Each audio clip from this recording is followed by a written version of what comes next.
Sunod na ibuhos ang SAA, 45 bubble booster, ay sunod ibuhos ang surfactant. Ayan guys, kapitin ng maliit sa dulo at ibuhos paikot sa tubig.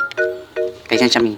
Ayan ang ginawa namin kanina. Kasunod, ibabasat ng 20 minuto bago haluin ng mabuti. Siguraduhin tunaw ang lahat ng ingredients. I-shake at ibuhos ang premix bottle at haluin mabuti. Ang laman ng premix bottle ay ang decreasing agent, pangtanggal sebo, scent, antibacterial, chelating agent, water softener, at colorant guys. O, diba?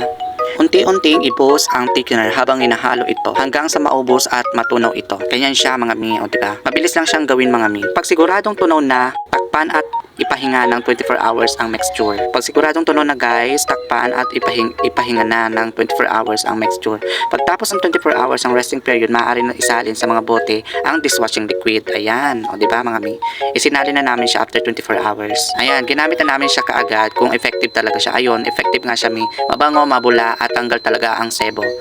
At sigurado makakatipid kayo dito mi. Sa mga gusto magtinda nito, pwede itong pang negosyo din, pang sa mga sari-sari store, pwede din itong pang extra income. Ayun, o diba? Okay. Ayan na guys, sa mga nagawa namin product, o diba? Ang dami namin nagawa. O siguradong abot na to ng 2 buwan. 200 pesos plus lang, meron ka ng ganyang kadaming dishwashing liquid. Kaya kung ako sa inyo, o kung gusto mong bumili, check out na dito sa aking Yellow Basket.